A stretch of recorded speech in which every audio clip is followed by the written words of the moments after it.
24-ന്റെ മാധ്യമപ്രവർത്തകനോട് super കപ്പിനെ കുറിച്ചുള്ള പ്രതീക്ഷകൾ പങ്കുവച്ചപ്പം കേരള ബ്ലാസ്റ്റേഴ്സിന്റെ പുതിയ പരിശീലകനായിട്ടുള്ള ഡേവിഡ് കാറ്റാല ഒരു ഇവാൻ വുക്കോമാനെ വെച്ച് വൈബൊക്കെ തരുന്നുണ്ട് എന്ന് പറഞ്ഞാൽ അത് അത്ഭുതപ്പെടേണ്ട കാര്യമൊന്നുമില്ല, അല്ലെങ്കിൽ അതിനകത്ത് വലിച്ചു കയറേണ്ട കാര്യമൊന്നുമില്ല. ഏകദേശം സത്യം തന്നെയാണ്. പുള്ളിയുടെ ഈ ഒരു ഡയലോഗ് പഴയ ഒരു ഇവാൻ വുക്കോമാനെ വെച്ച് വൈബ് തന്നെയാണ് വരുന്നത്.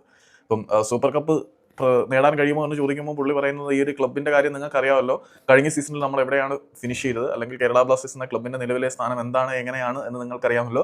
കപ്പ് നേടാൻ വേണ്ടി തന്നെയാണ് കളിക്കുന്നത്, പക്ഷേ അമിത പ്രതീക്ഷകളൊന്നും വേണ്ട എന്ന് വളരെ കൃത്യമായിട്ട് പരിശീലകനായിട്ടുള്ള ഡേവിഡ് കാറ്റാല പറഞ്ഞിട്ടുണ്ട്.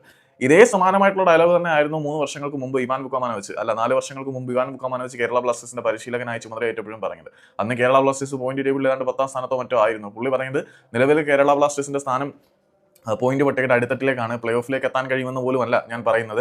കേരള ബ്ലാസ്റ്റേഴ്സ് എന്ന ക്ലബിനെ സംബന്ധിച്ചിടത്തോളം അത്ര വേഗത്തിൽ ആർക്കും പരാജയപ്പെടുത്താൻ കഴിയാത്ത ഒരു ടീമായി മാറ്റുക, പിന്നീട് നമുക്ക് പ്ലേ ഓഫിനെ കുറിച്ചൊക്കെ സംസാരിക്കാമെന്നായിരുന്നു ആദ്യം കേരള ബ്ലാസ്റ്റേഴ്സിലേക്ക് വന്ന് ആദ്യം ഇവാൻ പറയുന്നത്. പ്ലേ ഓഫിലേക്ക് പോലും എത്തില്ല എന്ന് പറഞ്ഞ ടീമിനെയും കൊണ്ട് പുള്ളി തന്നെ അന്ന് ഫൈനൽ വരെ എത്തിച്ചിട്ടുണ്ട്. പിന്നീട് അദ്ദേഹത്തിന്റെ കീഴിൽ എല്ലാ വർഷവും നമ്മൾ പ്ലേ ഓഫ് കളിക്കുന്ന അവസ്ഥയും ഉണ്ടായിട്ടുണ്ടായിരുന്നു.